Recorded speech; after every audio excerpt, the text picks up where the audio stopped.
Good evening, dear friends, and welcome to Fireside Mysteries. Edward here. It means so much that you're with me. Before we begin, tell me, when you listen to a mystery, do you seek comfort, curiosity, or a gentle thrill? Your thoughts always warm my heart. And do subscribe so you never miss a story. Now, settle in. It's time for tonight's mystery. Chapter 1. The Bitter Heat and the Bad Sport. The heatwave arrived in Lochdoub like an unwelcome relative, settling over the Highland village with stubborn determination and refusing to budge. Police Constable Hamish Macbeth stood at the kitchen window of his small police station, watching the air shimmer above the black waters of the loch and reflecting that in all his years in Sutherland he had never experienced anything quite so oppressive. The midges were diabolical. They rose in clouds from the bracken, descended in swarms from the pine forests, and made life utterly miserable for man and beast alike.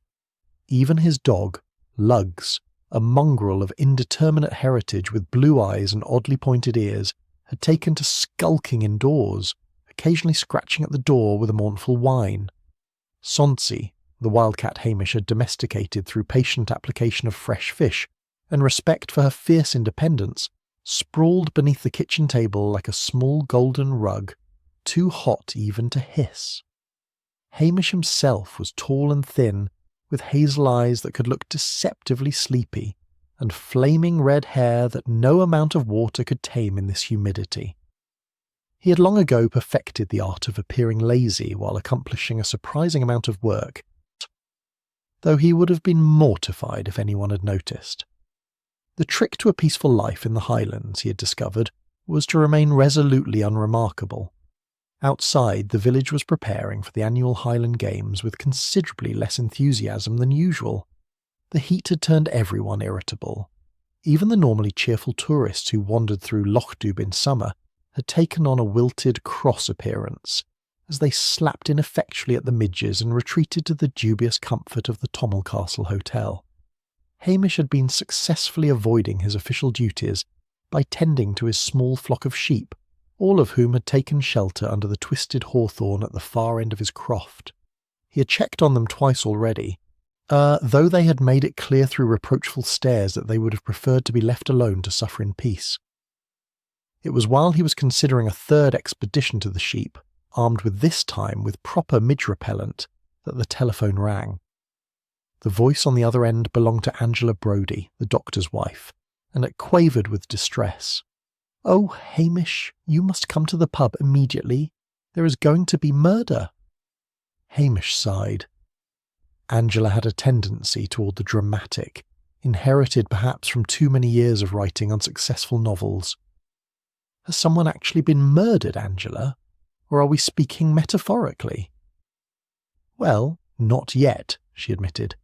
"But if that dreadful man from London says one more word about charging poor Mrs. Wellington for her church jumble table, I cannot be responsible for what the villagers might do."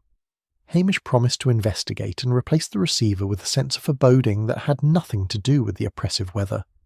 The Lochdoub pub, normally a haven of good cheer and better whisky, had taken on the atmosphere of a powder keg when Hamish pushed through the heavy wooden door. Every face had turned an unfortunate shade of red that owed nothing to the heat and everything to rage. At the centre of the storm stood Magnus Thorne. He was a large man, not in the comfortable Highland way of honest eating and outdoor work, but with the soft bulk of London prosperity and too many expense account lunches.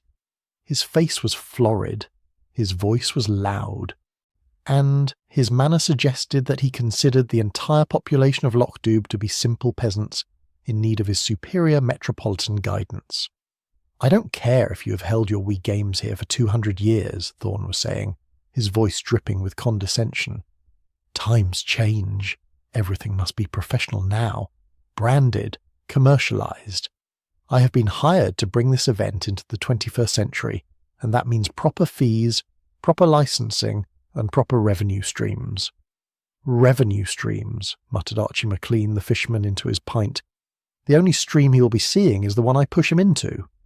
"Furthermore," Thorne continued, oblivious to the murderous stares, I am in negotiations to purchase the village green. A private athletic complex would be far more profitable than letting you lot trample it with your amateur shenanigans once a year."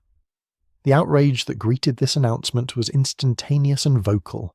Hamish winced as several villagers began shouting at once, their Highland accents growing thicker with emotion. He was about to intervene when a soft voice cut through the chaos. "Gentlemen, please, let us all calm down." Elspeth Mackay stood near the bar, her hands clasped together in an attitude of gentle supplication. She was a small woman, perhaps 40, with soft brown hair pulled back in an old-fashioned bun, and eyes that radiated kindness.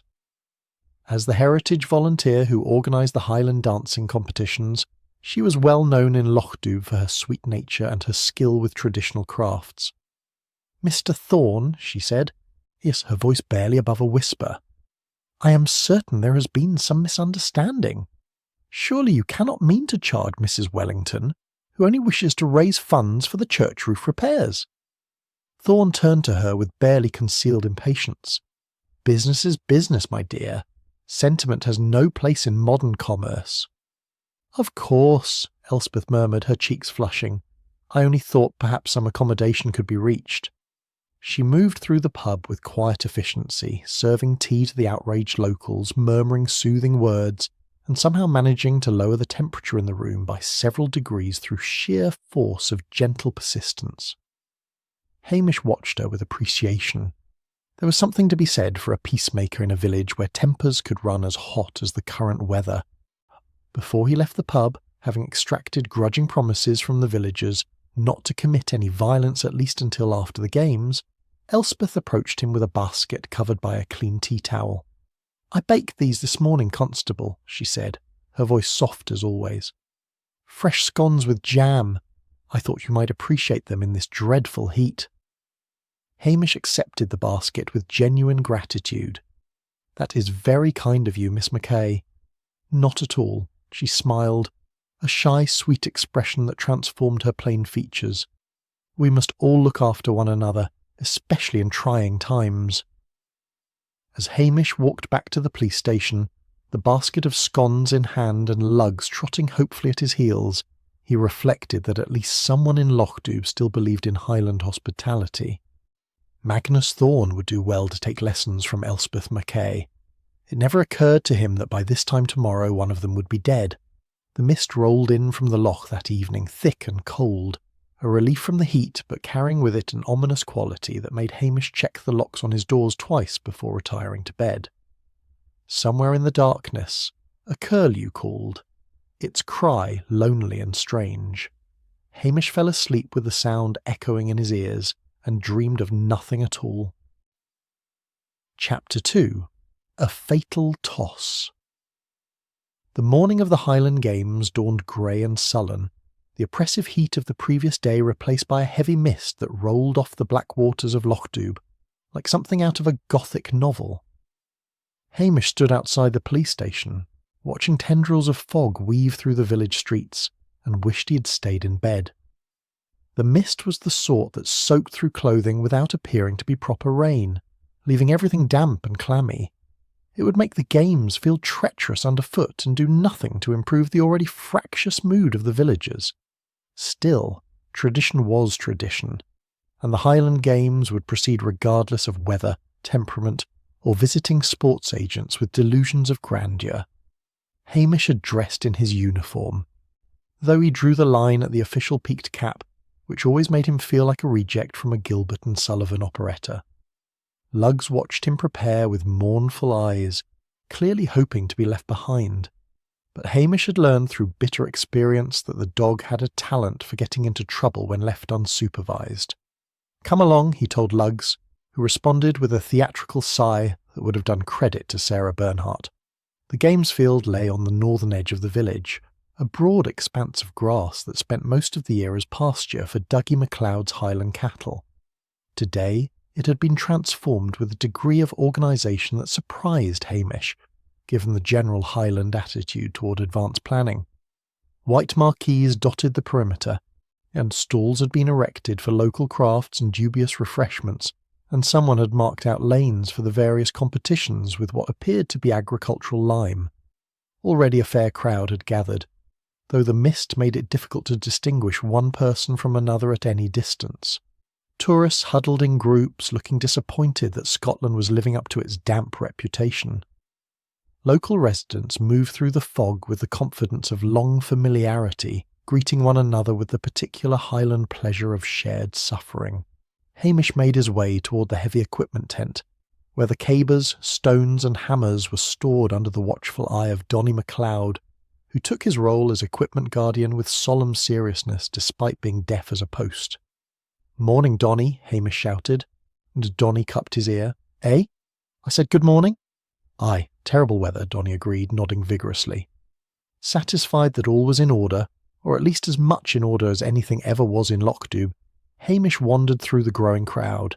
He bought a cup of tea from Mrs. Wellington's church stall, which she was operating with grim determination, and no payment to Magnus Thorne whatsoever, and accepted a slice of tablet from the Curry sisters, who informed him in their characteristic doublespeak that the mist was very thick indeed.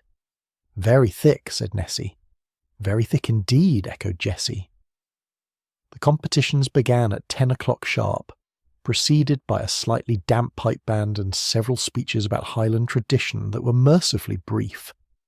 Hamish positioned himself near the centre of the field, ears where he could observe the proceedings without appearing to do anything useful, a skill he had honed to perfection.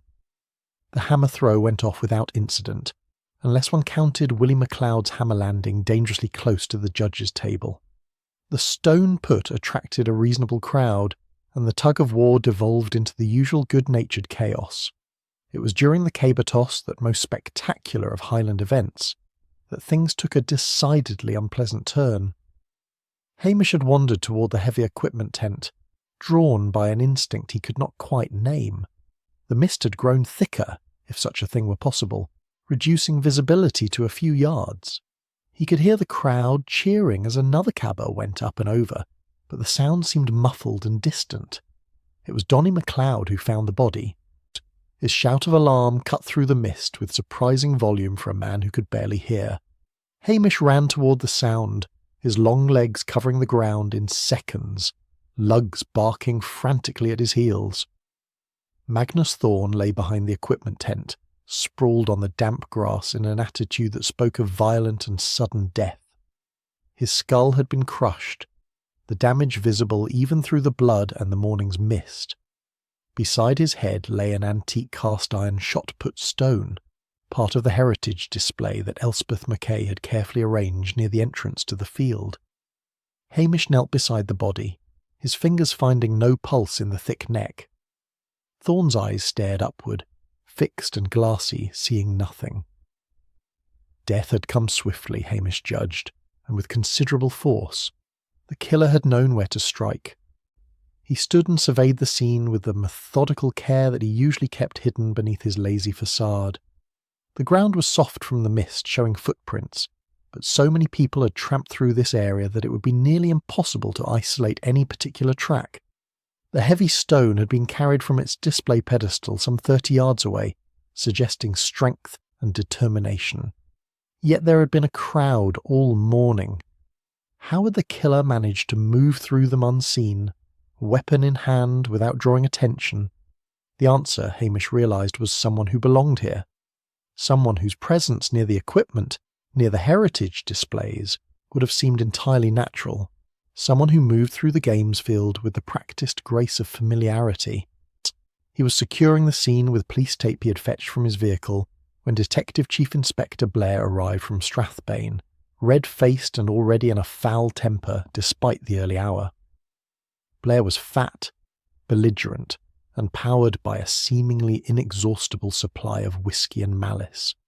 He had hated Hamish for years with the particular passion that mediocre men reserve for those who make them look inadequate simply by existing. That Hamish had solved more cases through quiet persistence and Highland intuition than Blair had through bluster and bullying only added fuel to the fire. Well, well, Blair sneered, his small eyes taking in the scene with satisfaction. Another suspicious death in Lochdoub. Amazing how many murders happen on your watch, Macbeth. Makes a man wonder. The victim is Magnus Thorne, a sports agent from London, Hamish said evenly. Skull crushed by that iron stone. Dead perhaps 2 hours, judging by the temperature and rigour. I'll be the judge of that, Blair snapped. You just stand aside and let the professionals handle this. Hamish stood aside. Blair's team descended on the scene like locusts, tramping through evidence with boots the size of coal scuttles, and bagging everything that was not actively running away. Hamish watched with resignation as they photographed, measured, and generally made a hash of what should have been a careful investigation. It was while Blair was bellowing orders at his subordinates that Elspeth Mackay appeared, carrying a large thermos of coffee, and looking pale but composed. I thought the officers from Strathbane might appreciate something hot, she said softly.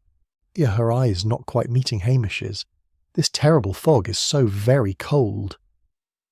Blair accepted the coffee with barely a grunt of thanks, but his team fell upon it with gratitude.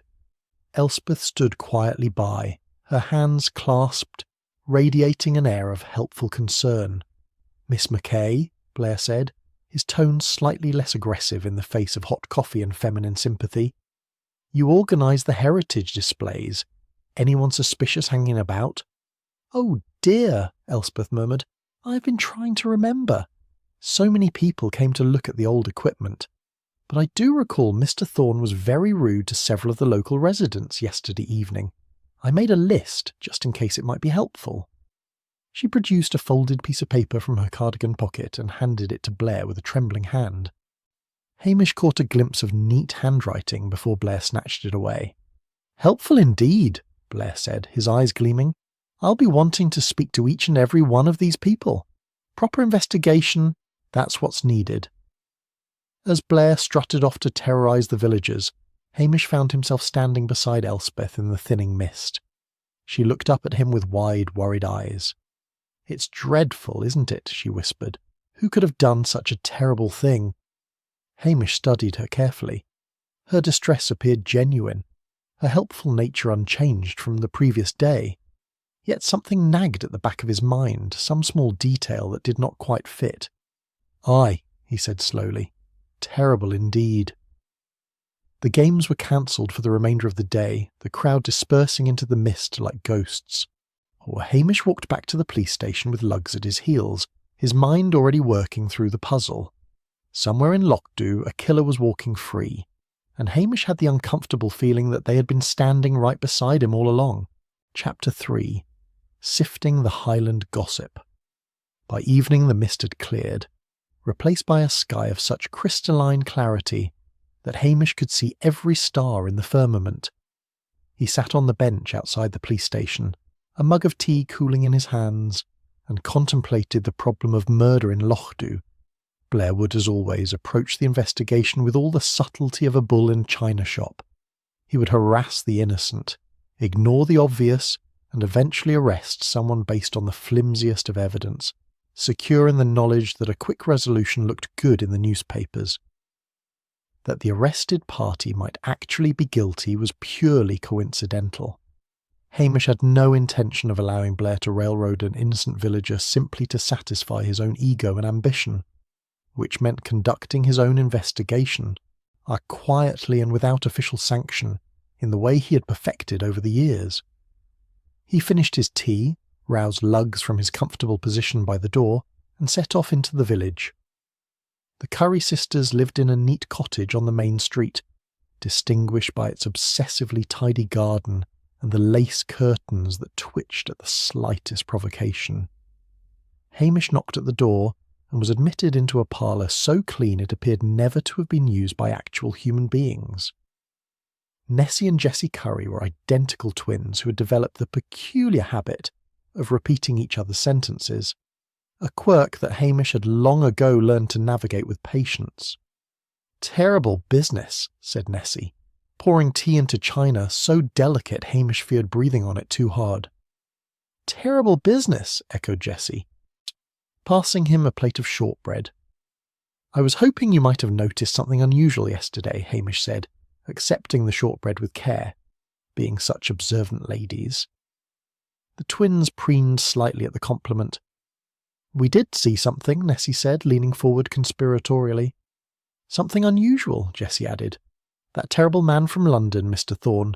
He was arguing with a younger man near the equipment tent." "Near the equipment tent, aye.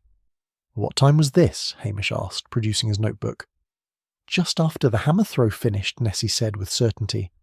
"After the hammer throw," Jessie confirmed. "And what did this younger man look like?" The twins exchanged glances. Their identical faces creased in concentration. "Thin," said Nessie. "Very thin," said Jessie. "Dark hair. Expensive clothes. Not from around here." "Not from around here at all." Hamish made notes, though he suspected he knew who the mysterious stranger was. Callum Thorne, the victim's nephew, had been seen in the village the day before the games. The question was whether his presence was relevant to the murder or merely an unfortunate coincidence. He thanked the sisters and made his way to the small cottage that Angus MacDonald occupied on the edge of the village. Angus had a reputation as a seer, a claim Hamish viewed with the healthy scepticism of a practical man who had nevertheless seen enough strange things in the Highlands to keep an open mind. What Angus actually possessed was an encyclopedic knowledge of village gossip and a network of informants that would have been the envy of any intelligence service. Hamish had long ago learned to translate Angus's mystical pronouncements into useful information. The old man was sitting outside his cottage, smoking a pipe and staring at the stars as if they held the secrets of the universe. Which, Hamish reflected, they might well do, though not in any way that would help solve a murder. "I have been expecting you, Hamish Macbeth," Angus said without turning around. "I expect you saw me walking up the path," Hamish replied, settling onto the bench beside him. Angus smiled, the starlight catching in his ancient eyes. "Perhaps. Or perhaps the spirits whispered your coming. Perhaps. What else have the spirits been whispering?" "They speak of violence and old wounds," Angus said, his voice taking on the sing-song quality he used when being particularly cryptic.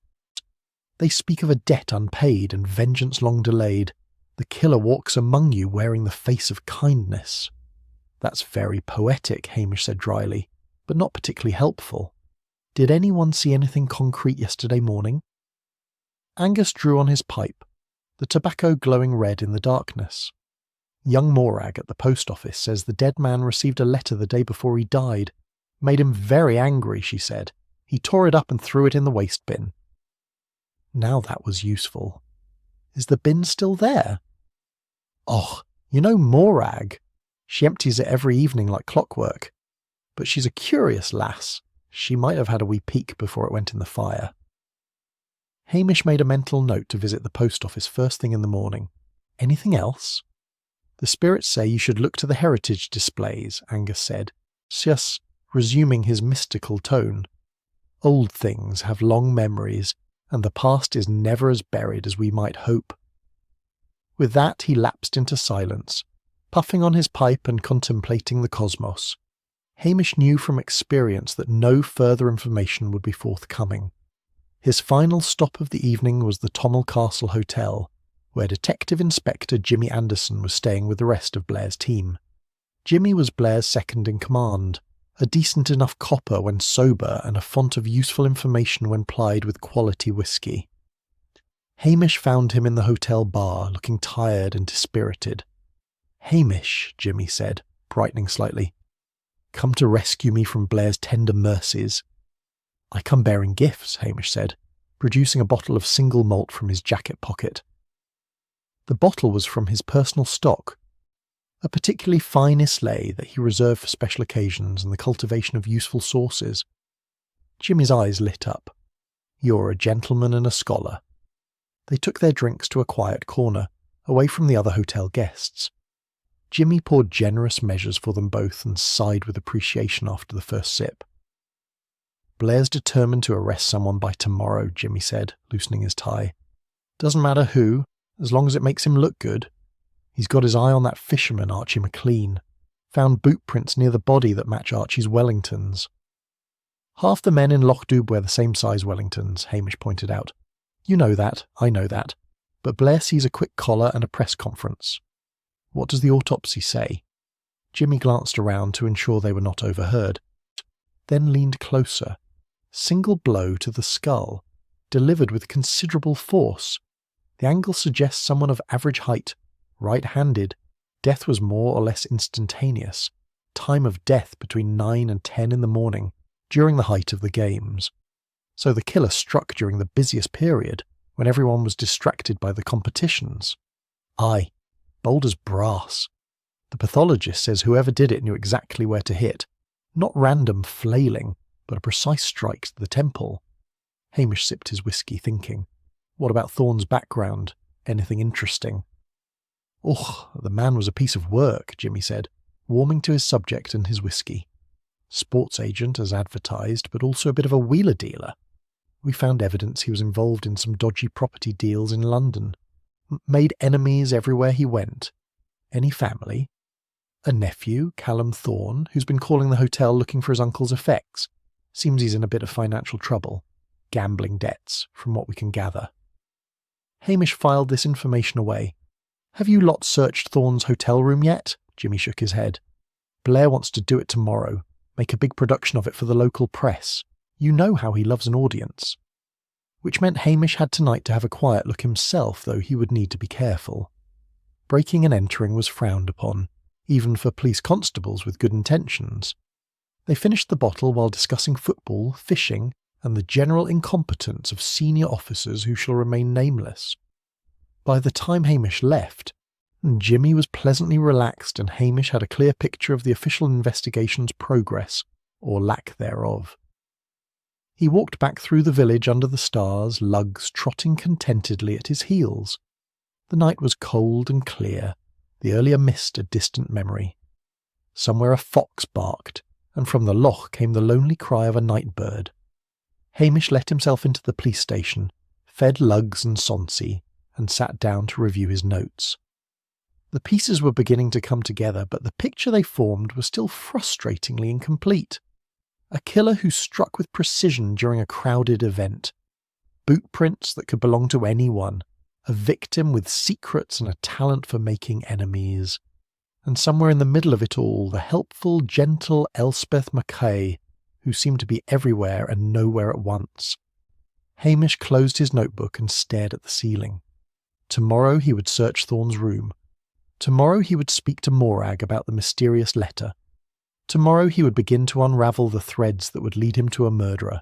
But tonight he would sleep, and hope that his dreams might provide the clarity that waking thought could not.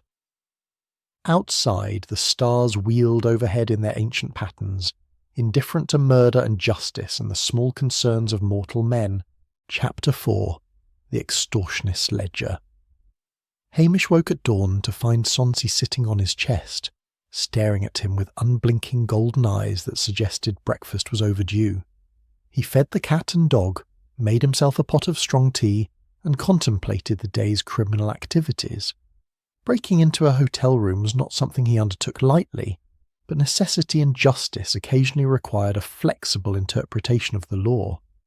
Besides, he told himself virtuously, he was a police officer investigating a murder. That it was not strictly his murder to investigate was a technicality. The autopsy report arrived by fax at 8 o'clock, courtesy of Jimmy Anderson, who had clearly felt guilty about the excellent whiskey. Hamish read it while eating toast and marmalade, lugs positioned hopefully at his feet for any dropped crumbs. The pathologist confirmed what Jimmy had told him the previous evening.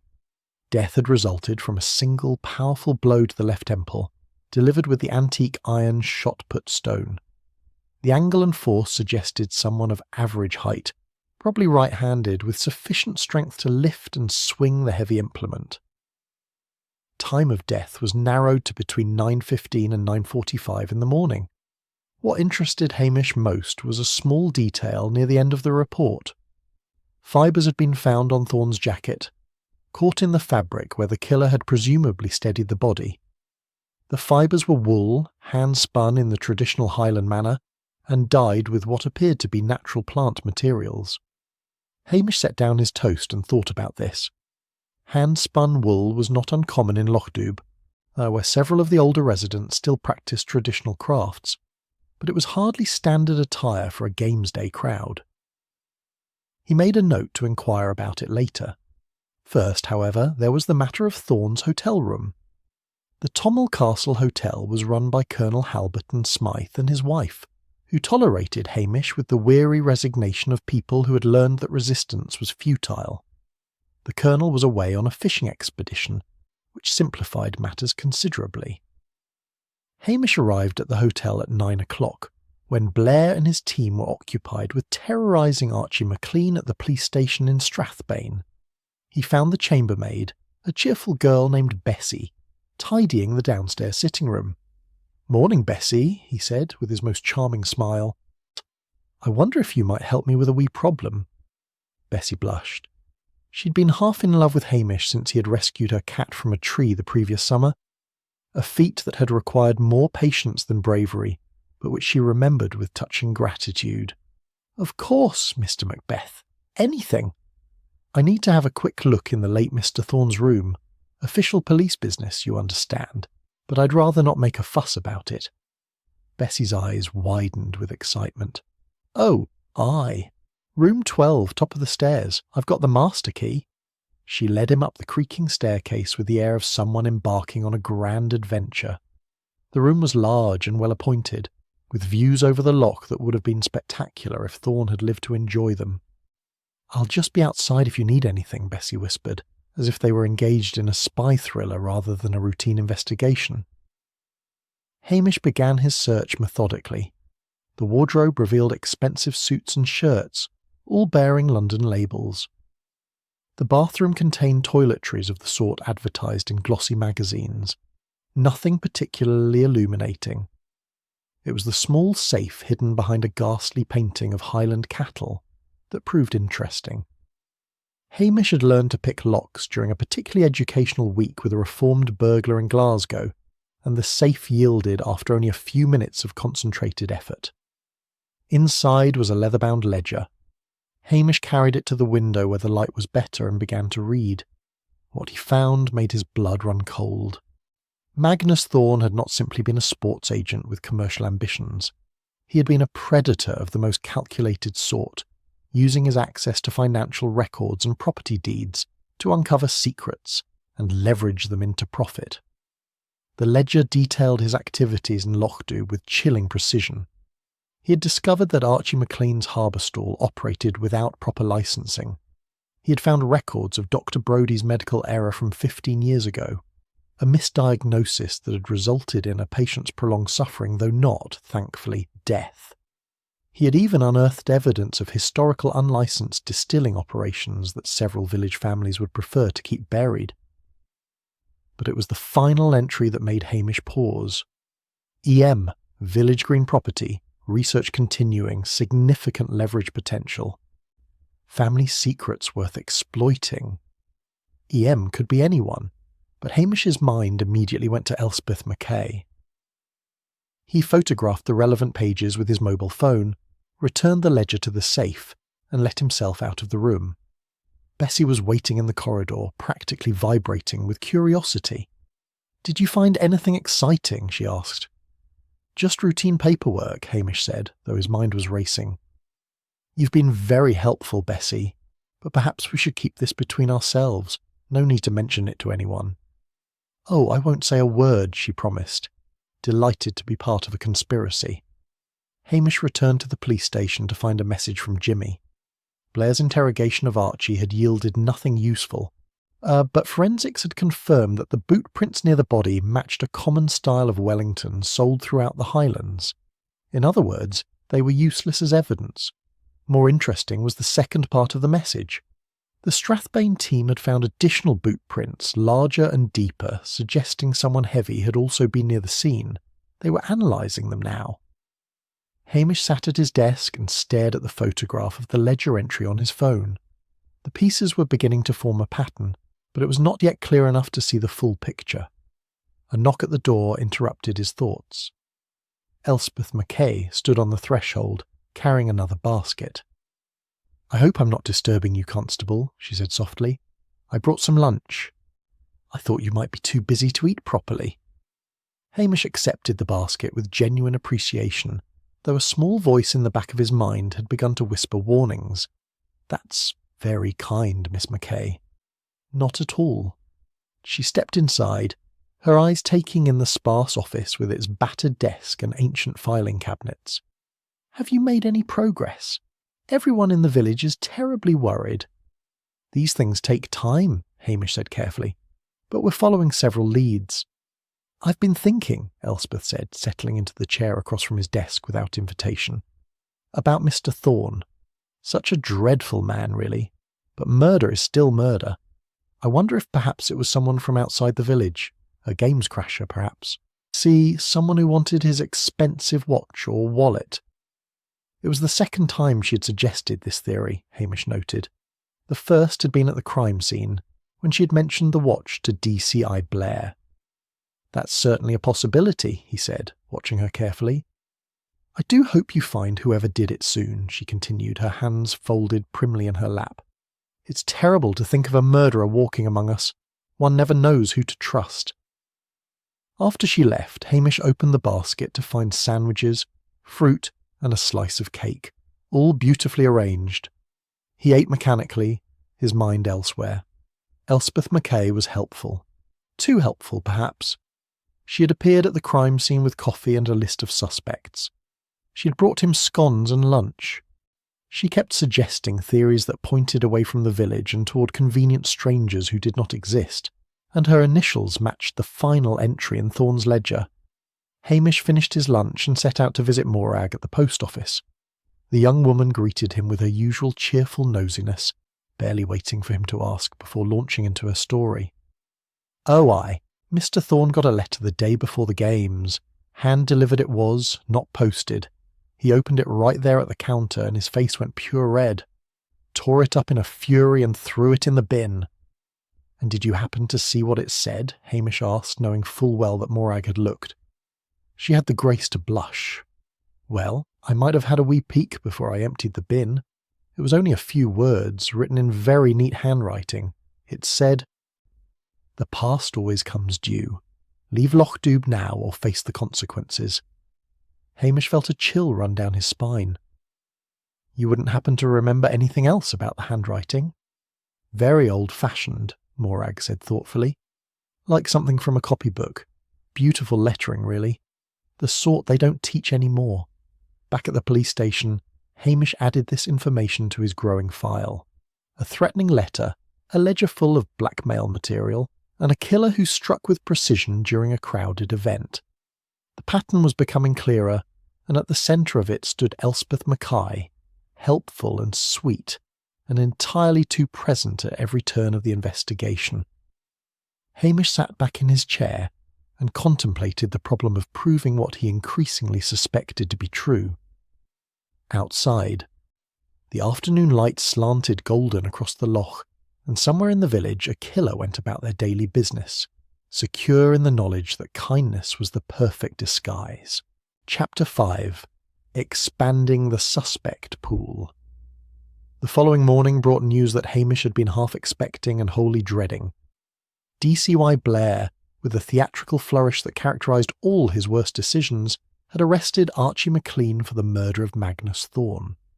The evidence, such as it was, consisted of the matching Wellington boots, a witness who claimed to have heard Archie threaten Thorne in the pub, and Blair's unshakable conviction that any investigation could be improved by arresting someone as quickly as possible. Hamish learned of this development from Archie's wife, a formidable woman who descended upon the police station like an avenging angel, her voice reaching decibels that made lugs retreat under the desk in self-preservation. "That fat fool has arrested my Archie," she announced, her face red with fury. "My Archie, who wouldn't hurt a fly, though heaven knows I've given him reason enough over the years."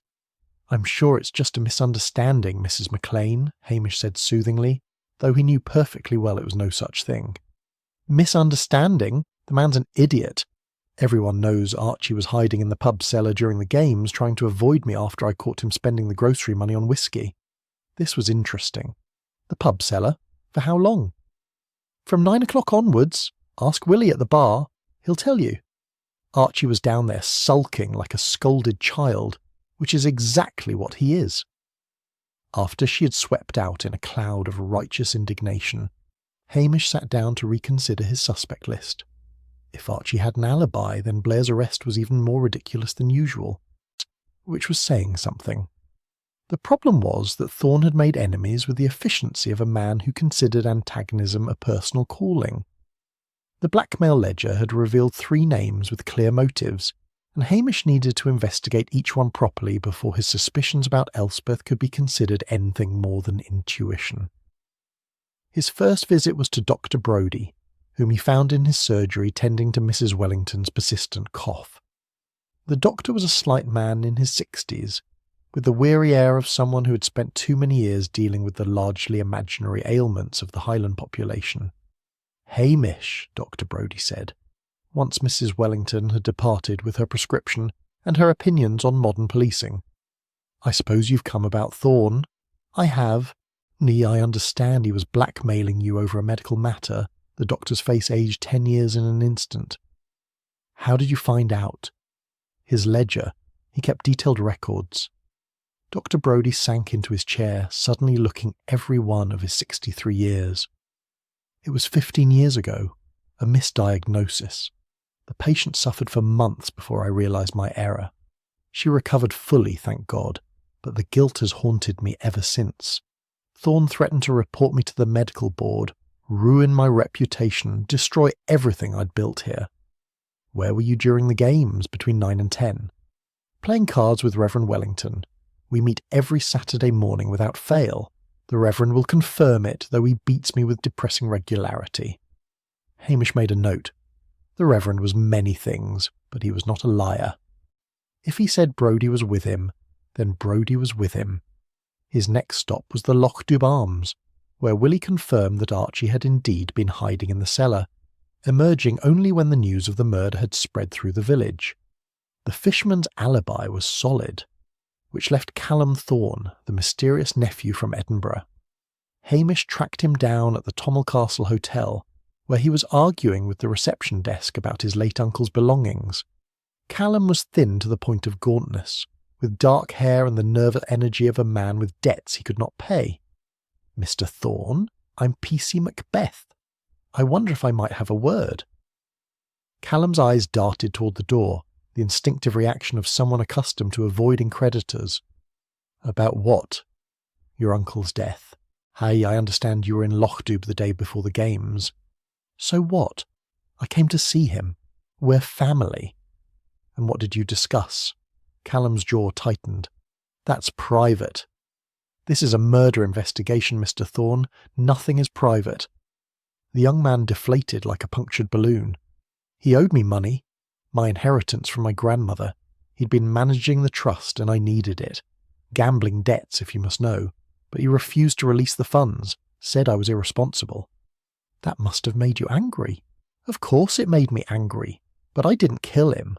I left Loch-Dubh the night before the games and drove back to Edinburgh. You can check the traffic cameras if you don't believe me." Hamish did check, calling Jimmy Anderson and requesting the CCTV footage. The results came back within an hour. Callum Thorne's car had been photographed on the A9 near Inverness at 9:30 on the morning of the murder, 50 miles away from Loch-Dubh. Unless he had learned to teleport, he was innocent. Which brought Hamish back to square one, or rather, to Elspeth Mackay. He found her at the Heritage Centre, a converted stone building that housed displays of traditional Highland life. She was mending a torn piece of tartan with the absorbed concentration of someone who found peace in such work. "Constable Macbeth," she said, looking up with a smile. "What a pleasant surprise." "I'm following up on a few details," Hamish said, studying her carefully. "I understand Mr. Thorne was researching the Village Green property. Did he mention anything to you about it?" Something flickered in her eyes. Gone so quickly he might have imagined it. "No. Nothing. Why would he discuss property matters with me?" "No reason. I just thought, you being so involved with the Heritage Society, you might know something about the land's history." "I'm afraid I don't," she said, returning to her sewing with steady hands. "The Village Green has always been common land, as far as I know." Hamish watched her work, noting the hand-spun wool she was using, dyed in traditional Highland colours. the same type of wool fibre found on Thorne's jacket. "That's beautiful work," he said. "Do you spin the wool yourself?" "Oh yes," she said, her voice soft with pride. "It's a dying art, but I learned from my grandmother. She insisted on preserving the old ways." "And do many people in Lochdubh use hand-spun wool?" "Very few now. Perhaps Mrs. MacLeod and old Annie Ferguson, though Annie's hands are too arthritic for fine work these days." Hamish filed this information away. The suspect pool had narrowed considerably. Archie, Dr. Brodie and Callum Thorne all had alibis that were either solid or approaching unbreakable. The wool fibres pointed to someone who practised traditional crafts, and Elspeth Mackay, helpful and sweet and ever-present, was looking more suspicious by the hour. He was about to leave when she called after him. "Oh, Constable, I almost forgot. I found this near the equipment tent when I was helping to clear up after the games. I thought it might be important." She handed him a piece of paper, folded and slightly damp from the grass. Hamish opened it carefully. It was a note written in block capitals on cheap-lined paper. "You cheat everyone. Your time is up." "It looks like it might have been written by Mr. McLean," Elspeth said, her voice trembling slightly. "Though I hate to say it. The poor man was so angry at Mr. Thorne." Hamish studied the note, then studied Elspeth. The timing was too convenient, the discovery too perfect. A threatening note that implicated Archie, found just when Blair's case was falling apart. "Thank you, Miss Mackay," he said slowly. "This is very helpful." "I do hope it helps clear things up," she said, returning to her sewing. "It's terrible to think of a murder among us." As Hamish walked back to the police station, the note in his pocket, he reflected that the most dangerous killers were often the ones who looked least capable of violence. Elspeth Mackay, with her gentle voice and helpful nature, was beginning to look very dangerous indeed. Chapter 6. False Trails and Poached Fish. Hamish knew Archie McLean was innocent, but knowing and proving were two entirely different matters, particularly when dealing with DCI Blair's determination to close a case regardless of inconvenient facts like actual guilt. The problem was that Blair had already held a press conference announcing the arrest, complete with statements about swift Highland justice and the efficiency of the Strathbane Constabulary. Admitting error at this stage would require a humility that Blair simply did not possess, which meant Hamish needed to provide incontrovertible proof of Archie's innocence, preferably in a manner that allowed Blair to save face. He spent the morning gathering statements from Willie at the pub and Reverend Wellington, both of whom confirmed the alibis with the sort of detail that would satisfy even the most sceptical prosecutor. The Reverend, a kindly man who wore his faith as comfortably as his shabby cardigan, was particularly helpful. "Dr. Brodie and I have played cards every Saturday for 12 years, he said, pouring Hamish a cup of tea in the draughty manse. "We begin at 9 o'clock precisely and finish at noon. Last Saturday was no exception. We were working through our usual game of gin rummy when news of the murder reached us. And you're certain of the time? Absolutely certain. The church clock struck the quarter hour just as the doctor laid down a rather excellent hand. He won 4 shillings off me, as I recall." With the Reverend's statement added to his file, Hamish felt confident that Blair's case against Archie would collapse under even minimal scrutiny. The question was how to present this information without making Blair look like the incompetent fool he undoubtedly was. He was contemplating this delicate diplomatic problem when his mobile phone rang. It was Jimmy Anderson, and he sounded worried. "Hamish, we've got a situation. Blair is threatening to charge Archie by end of day. Evidence be damned. The man's convinced himself that the fisherman did it, and you know how he gets." I know. I'm working on it." "Work faster. I can only delay him so long, and my liver can't take much more whiskey." Hamish rang off and sat staring at his desk, lugs at his feet, and Sonsie prowling the office with the restless energy of a predator confined to too small a space. He needed something dramatic, something that would force Blair to release Archie while simultaneously pointing toward the real killer. It was while he was mulling over this problem that he noticed Dr. Brodie hurrying past the police station window, carrying what appeared to be a large burlap sack. The doctor glanced around furtively, then headed toward the games field with the purposeful stride of someone engaged in something they would prefer to keep private. Hamish's policeman's instinct, honed by years of observing the guilty and the merely embarrassed, told him this bore investigation. He grabbed his torch and followed at a discreet distance. The night was dark, clouds obscuring the moon and stars. Dr. Brodie moved with surprising speed for a man of his age, cutting across the games field toward the far edge where it bordered a small copse of birch trees. Hamish followed, keeping to the shadows, his long legs covering the ground silently. The doctor stopped near a shallow depression, set down the sack, and began to dig with a small spade he had brought for the purpose. Even from a distance, Hamish could see dark stains on the burlap. His heart sank. Blood on burlap. Furtive midnight digging. A man with motive and opportunity. All the evidence pointed in one terrible direction. "Dr. Brodie," he said, stepping into the clearing with his torch raised, "I think you'd better tell me what you're doing." The doctor jumped like a startled rabbit, the spade falling from his hands. In the torchlight his face was pale and stricken. "Hamish, I can explain." "I certainly hope so. Because from where I'm standing this looks very suspicious indeed." Dr. Brodie sagged against a tree, defeat written in every line of his body. "It's not what you think." "Then tell me what it is." The doctor took a deep breath. "It's a salmon. I was poaching up at the river yesterday evening, and I caught a magnificent one. 12 pounds if it was an ounce. But my wife, she's dead set against any kind of rule breaking, you understand. She'd have my hide if she knew I'd been fishing without a permit. So I thought I'd bury it out here until I could work out what to do with it." Hamish stared at him. "You're burying a salmon?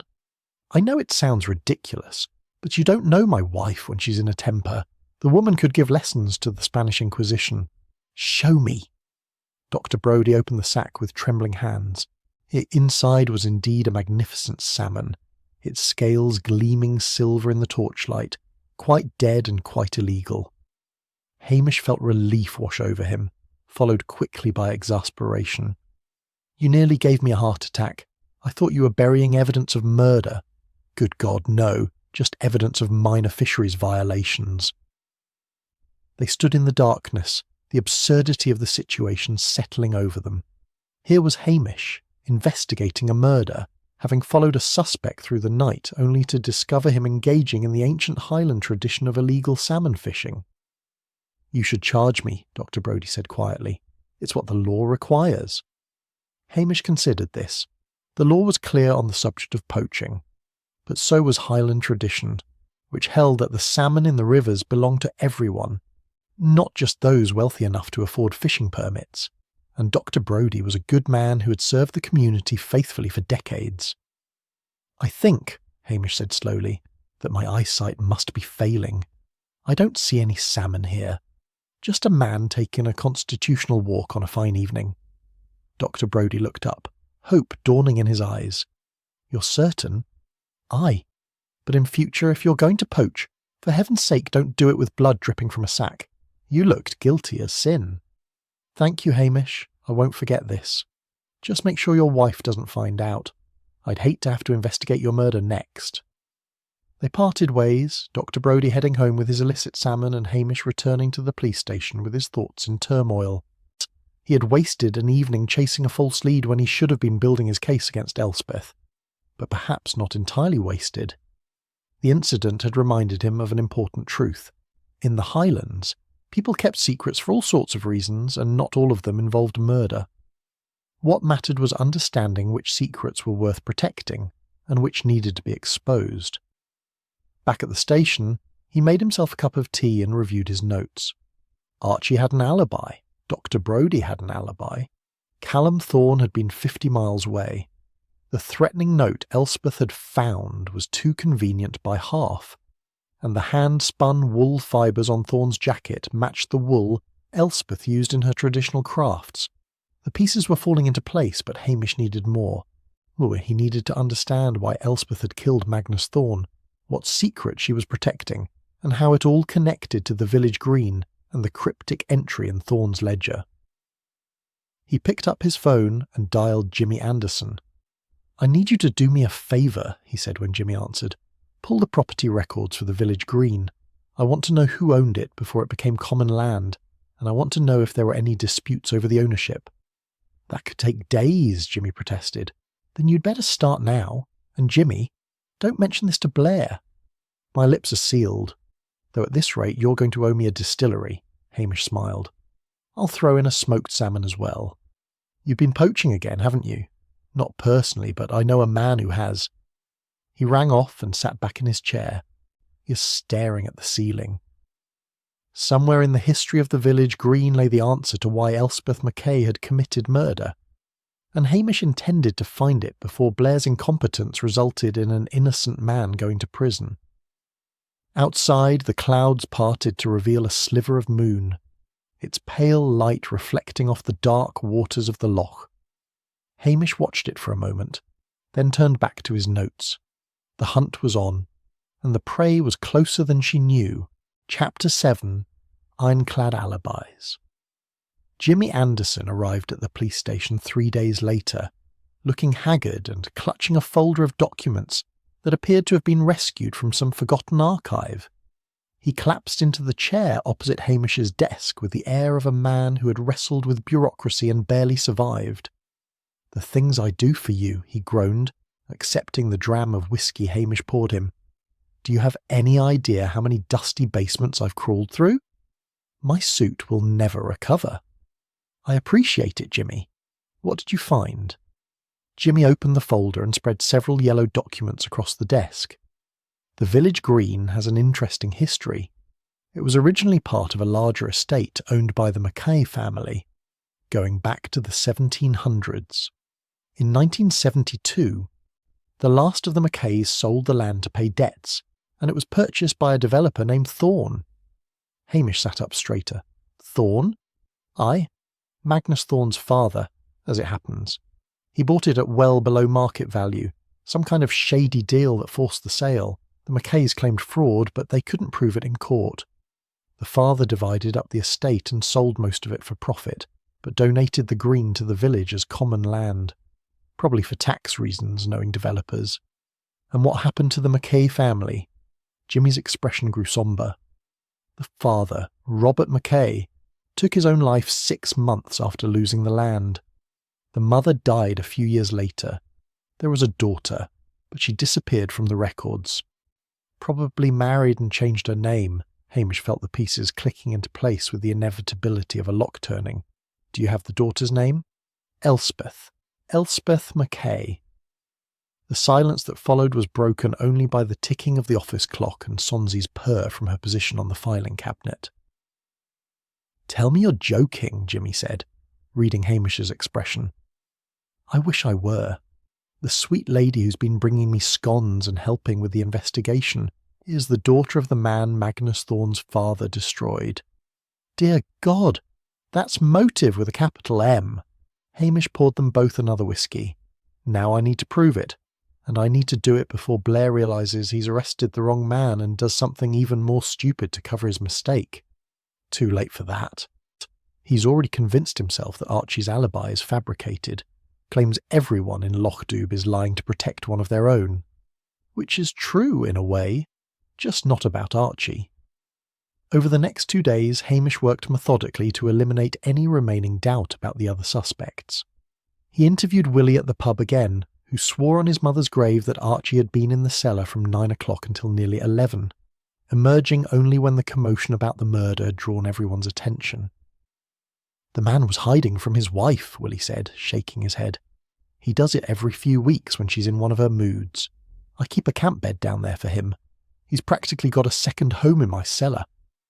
Hamish verified this by examining the cellar himself, finding the camp bed, a stack of fishing magazines, and evidence that Archie had indeed been spending considerable time in his underground refuge. The Reverend Wellington confirmed Dr. Brodie's alibi with the precision of a man accustomed to keeping accurate records of divine services and card games alike. He even produced a small notebook where he tracked their wins and losses, showing entries for every Saturday morning for the past year. We played from 9 until noon, as always, the Reverend said, adjusting his spectacles. The doctor won 4 shillings from me. He's quite good at cards, though I shouldn't admit it since gambling is technically a sin, though I prefer to think of it as fellowship with a small financial component. Hamish smiled despite himself. The Highland capacity for justifying minor transgressions never ceased to amuse him. As for Callum Thorne, the traffic camera evidence was irrefutable. The young man had been photographed at 3 different locations along the N9 between 9 and 10 o'clock on the morning of the murder, his car's number plate clearly visible. Unless he had mastered the art of bilocation, he was innocent. Which left Elspeth Mackay, who had no alibi at all because no one had thought to ask her for one. She had been at the games field, of course, organising the Highland dancing. But the dancing competition had not begun until 10:30, after the murder had already occurred. Hamish made discreet inquiries among the dancers and their families. None of them could remember seeing Elspeth between 9 and 10 o'clock. She had been there earlier, setting up the platforms and checking the music. And she had been there later, fussing over costumes and straightening tartan sashes. But during the crucial hour when Magnus Thorne was murdered, Elspeth Mackay had been conspicuously absent. She told us she needed to check on the heritage displays, one of the young dancers recalled, said she wanted to make sure everything was secure. We didn't see her again until after the pipers finished. The heritage displays, where the antique shot-put stone had been kept. Hamish sat in his office that evening, assembling the case in his mind. Motive, revenge for her father's death and the loss of her family's land. Opportunity.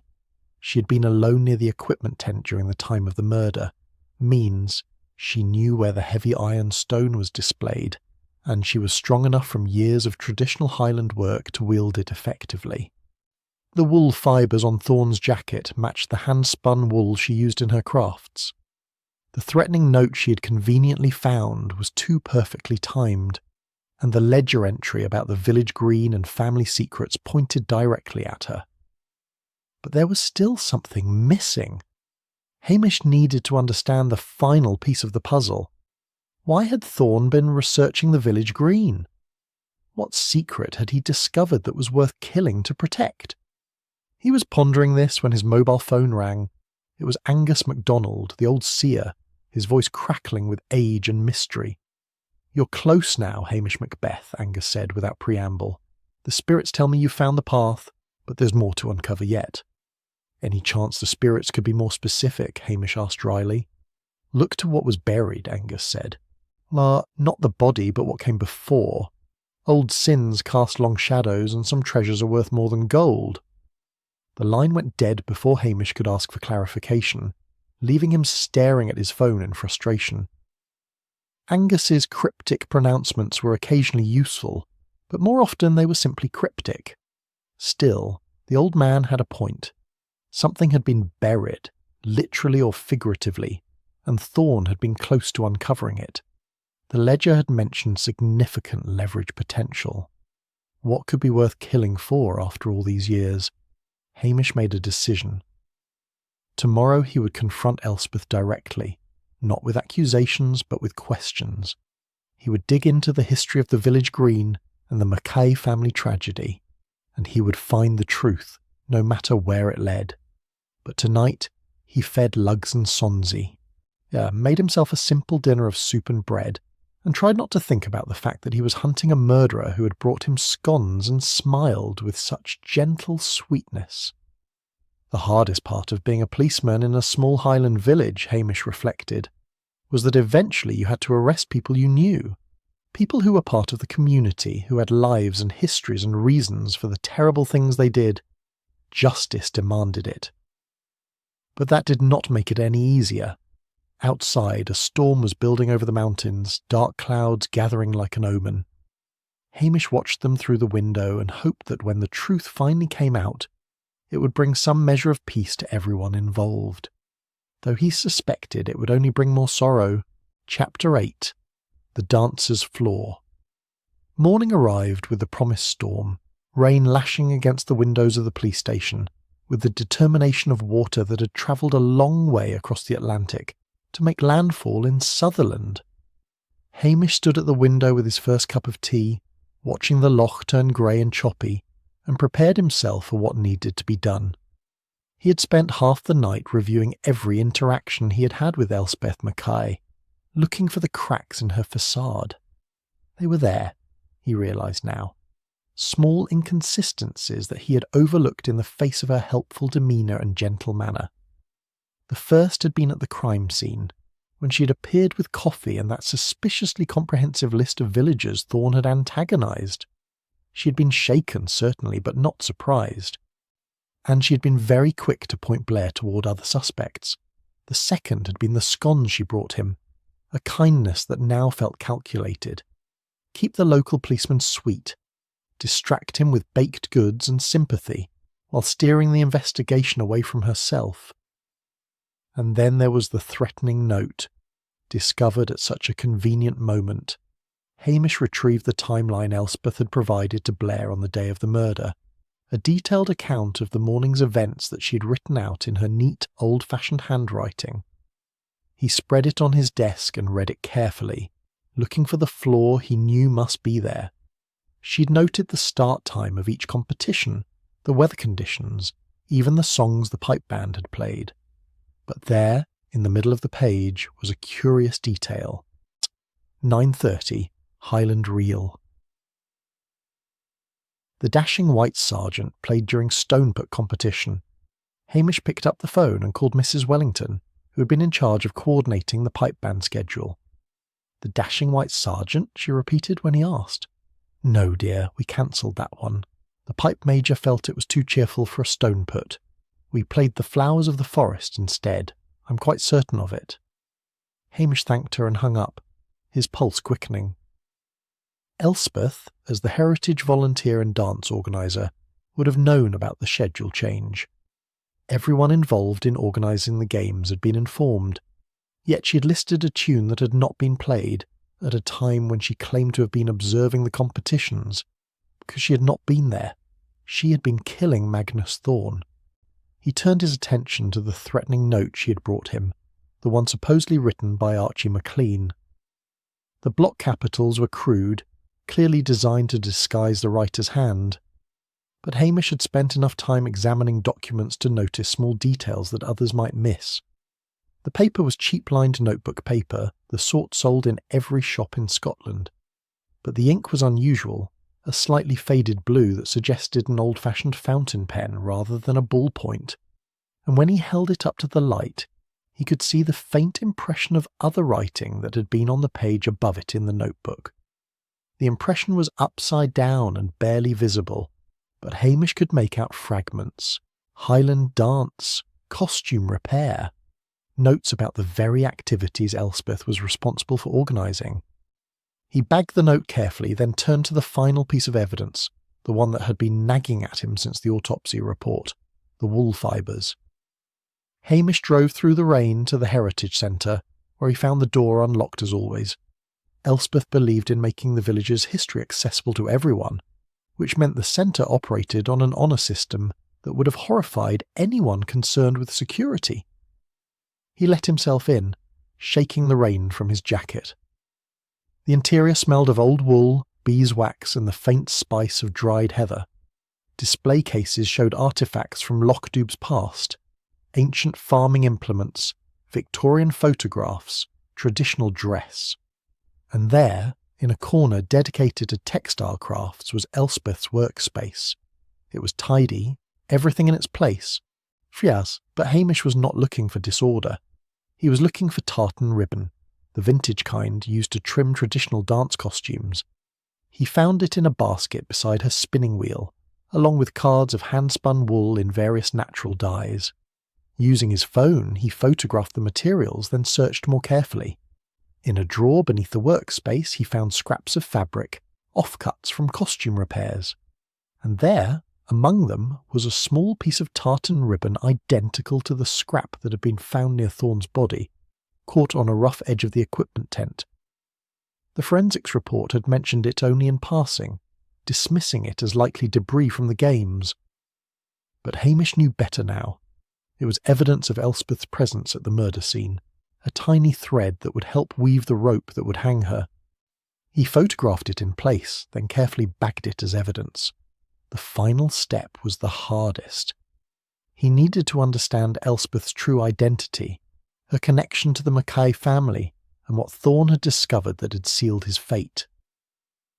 Back at the police station, he called the registrar's office in Inverness and requested birth records for Elspeth Mackay.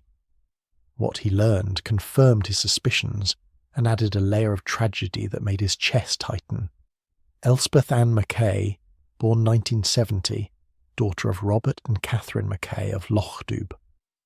The record showed her father's death by suicide in 1972, her mother's death from cancer in 1976. At 6 years old, Elspeth had been orphaned and sent to live with relatives in Inverness. But she had come back, sometime in her 30s. She had returned to Lochdubh under her own name, and no one had made the connection. The Mackay tragedy had been 40 years ago, and Elspeth had been a child when it happened. Those who might have remembered were mostly gone or too polite to mention the past. She had hidden in plain sight, the perfect position from which to wait for her chance at revenge. Hamish made one final call to the National Archives in Edinburgh, requesting any documents related to the 1972 sale of the Mackay estate. The archivist promised to search and email whatever she found. The response came 2 hours later, and it included a detail that made everything fall into place. According to the original deed, before the sale, Robert Mackay had placed several family heirlooms in a small stone cache on the village green property, attempting to hide them from creditors. The location had never been disclosed, and the artefacts had never been recovered. Magnus Thorne, researching the property deeds in preparation for his development scheme, must have discovered this detail, and he must have confronted Elspeth about it, threatening to expose not just the hidden artefacts, but the theft that her father had committed in his desperation. It would have destroyed everything Elspeth had built in Lochdubh, her reputation, her place in the community, her carefully reconstructed life. So she had killed him. Hamish sat back in his chair, the pieces finally assembled into a complete picture. He had his motive, his means, and his opportunity. He had physical evidence in the form of wool fibres and tartan ribbon. He had the flaw in her timeline and the suspicious appearance of the threatening note. What he did not have was a confession, and without one, a clever defence lawyer might create enough reasonable doubt to set her free, which meant he needed to confront Elspeth Mackay and make her tell him the truth. Outside, the storm was reaching its peak, wind howling around the corners of the police station. Hamish watched the rain batter the windows and thought about a 6-year-old girl who had lost everything, and the woman she'd become, sweet-faced and patient, waiting 40 years for revenge. Tomorrow he would end this. Tonight he would prepare, and he would try not to think about the scones she had baked him, or the kindness in her eyes when she had served tea to the angry villagers. Justice, Hamish reflected grimly. It was sometimes a cruel business. Chapter 9. A Bitter Score. The storm had passed by morning, leaving the village washed clean and sparkling under a pale sun.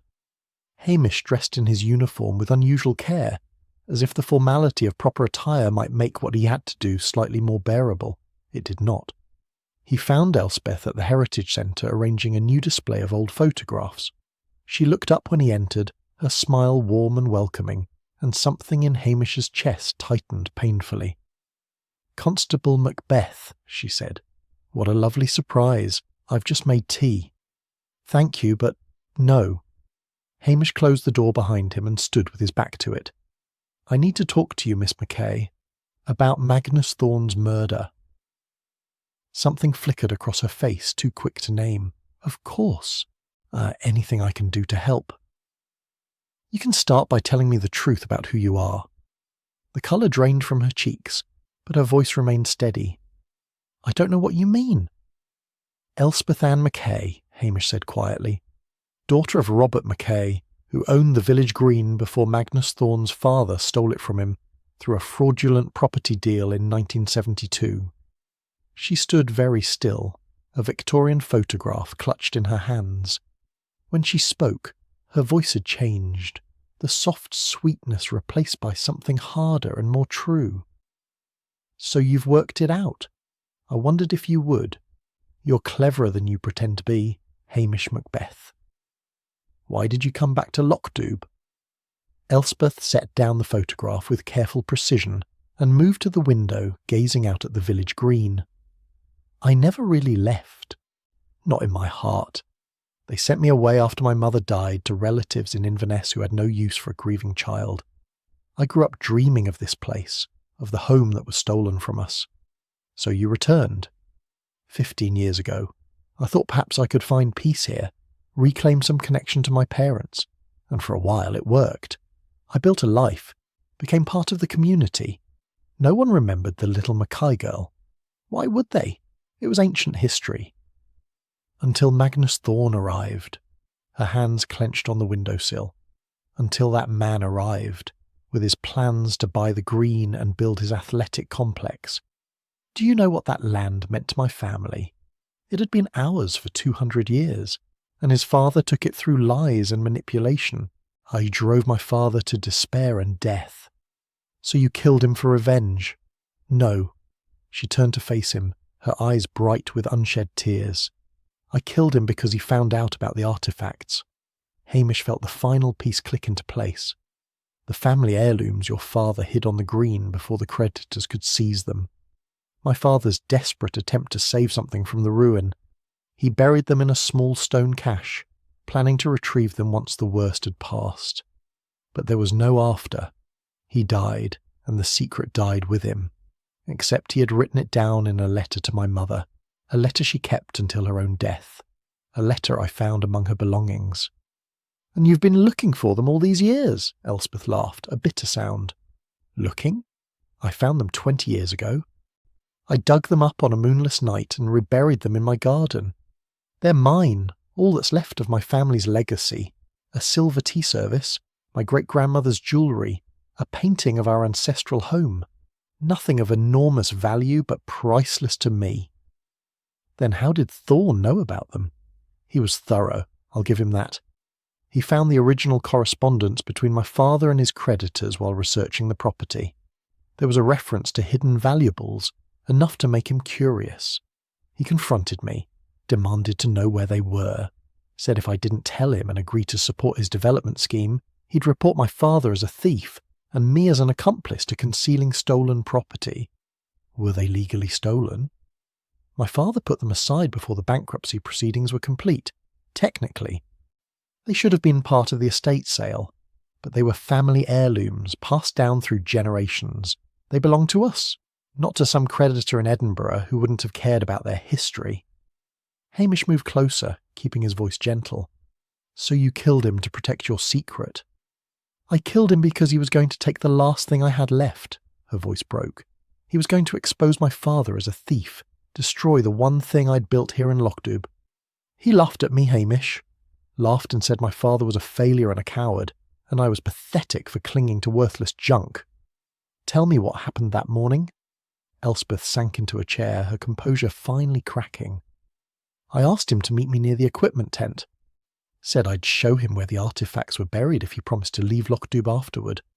But when we were alone, he kept mocking me, kept talking about how his father had been too clever for mine, and I just snapped. You struck him with the iron stone. It was there on the heritage display. I'd arranged it myself the day before.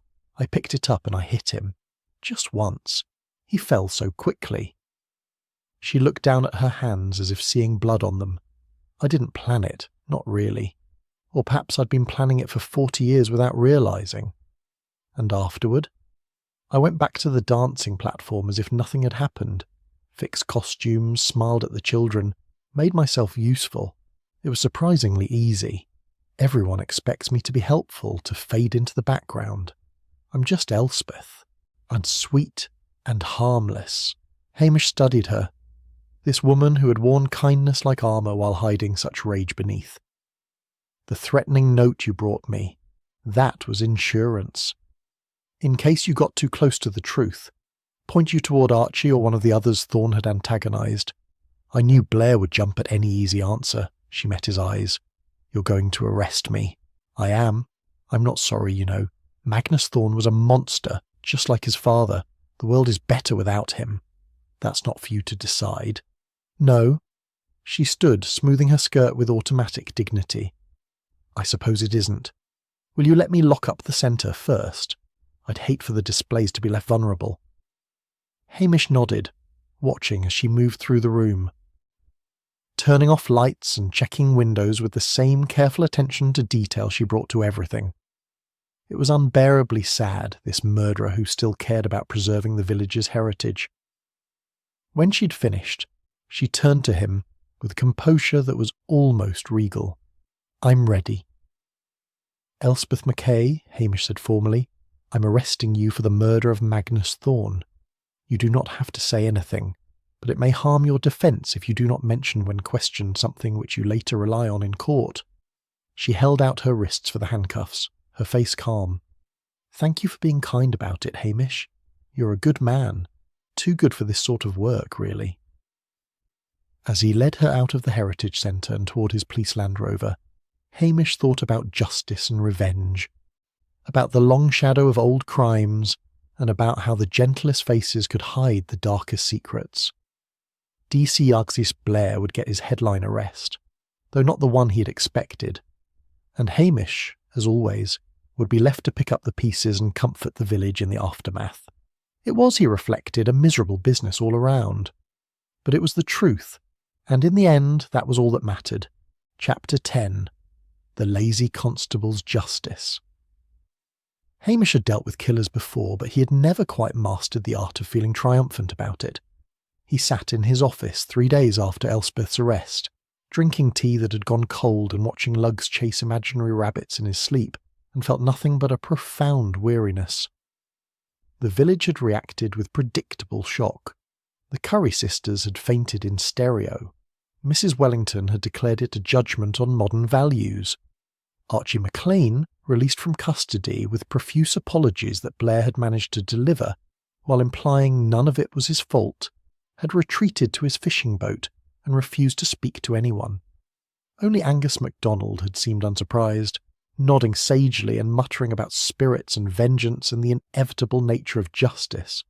Hamish had written his report with meticulous care, documenting every piece of evidence, every interview, every conclusion he had drawn. It was a masterpiece of police work, if he said so himself, which he would not, because that would require admitting he had worked hard at something. The problem was what to do with it. DCI Blair was still in Lochdu, having extended his stay at the Tommel Castle Hotel, while he decided how to handle the spectacular failure of arresting the wrong man. He had called Hamish to a meeting that afternoon, and Hamish had a fair idea what was coming.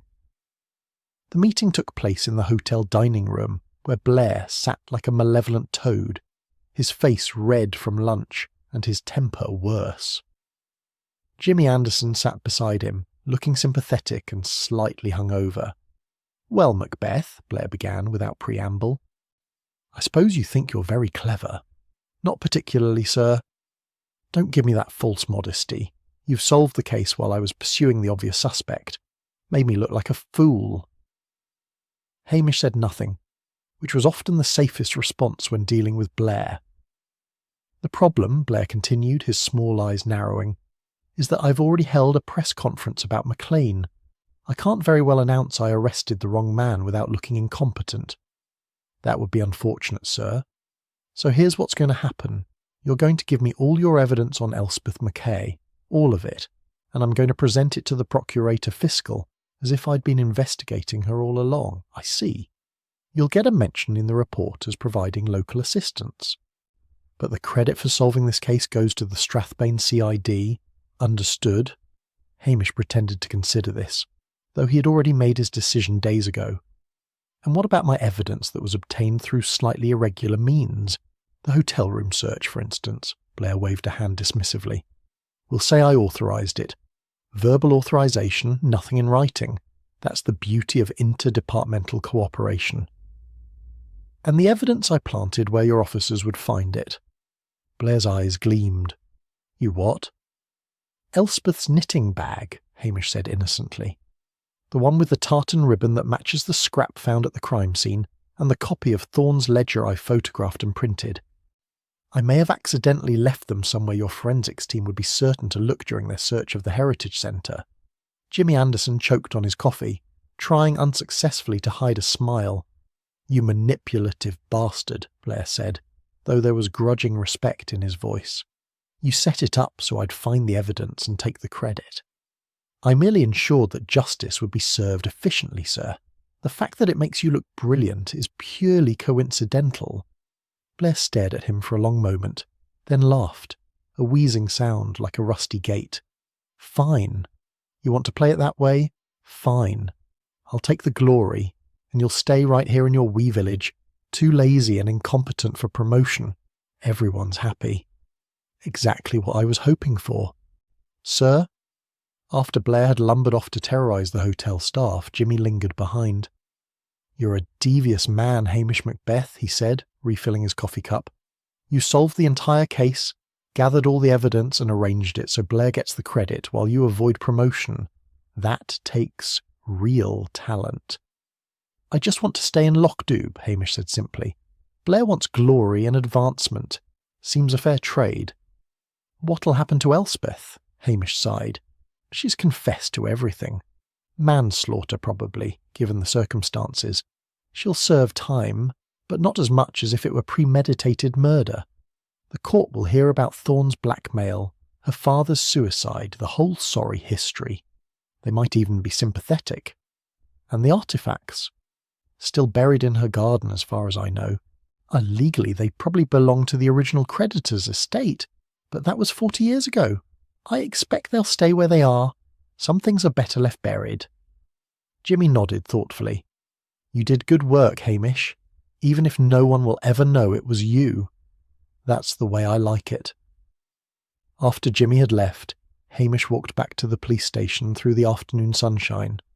The village looked peaceful, the black waters of the loch calm and glittering. Tourist families strolled along the shore, and children played on the green that had caused so much tragedy. Inside the station, lugs greeted him with enthusiasm that suggested he had been abandoned for weeks rather than hours. Swansea deigned to open one golden eye, then returned to her nap on the filing cabinet. Hamish made himself a proper cup of tea and settled into his chair with a sense of profound relief. Blair would get his headlines and his commendations. Archie MacLean would return to his fishing and his formidable wife. The village would gossip about the tragedy for a few months, then gradually move on to other concerns, and Hamish would remain exactly where he wanted to be. Police constable of Lockdoob, keeper of sheep, solver of crimes, and professional underachiever. His phone rang. It was Superintendent Daviot from Strathbane headquarters. Macbeth, I've just heard from DCI Blair about his brilliant solving of the Highland Games murder. He mentioned you provided some minor local assistance. Just doing my duty, sir. Well, Blair seems to think you're a competent enough copper, despite your legendary laziness. He's recommended you for a transfer to Strathbane to work more closely with CID. Hamish felt his blood run cold. That's very kind, sir, but I really don't think I'm suited for city police work. Too set in my Highland ways. Nonsense. A spell in Strathbane would do you good. Make something of yourself instead of languishing in that backwater. But, sir, However, Daviot continued, Blair also noted that you seem remarkably attached to Lockdoob, and that your local knowledge, while occasionally useful, would be wasted in a more demanding environment. His exact words were, "The man's a plodder, best left where he is." Hamish silently blessed DCI Blair's reliable predictability. "I'm forced to agree," Davio said with audible disappointment. "You'll remain in Lockdoob for the foreseeable future. Try not to embarrass the force. Macbeth." "I'll do my best, sir." After he had hung up, Hamish allowed himself a small smile of satisfaction. Everything had worked out exactly as planned. Justice had been served, Blair had his glory, and Hamish had successfully avoided any threat of career advancement. He looked around his small, shabby office with genuine affection. The battered desk, the ancient filing cabinets, the window looking out over the loch. This was where he belonged, and thanks to a careful manipulation of evidence and Blair's ego, This was where he would stay. Outside, the sun was setting over the mountains, painting the sky in shades of gold and crimson. Hamish fed lugs and Sonsi, made himself a simple dinner, and settled in for a quiet evening. Tomorrow there would be sheep to tend, tourists to direct, and the endless petty concerns of village life to address. It would be peaceful, routine, and entirely satisfactory. Somewhere in a prison cell, Elspeth Mackay was probably staring at the walls and thinking about justice and revenge and the 40 years she had waited to settle an old score.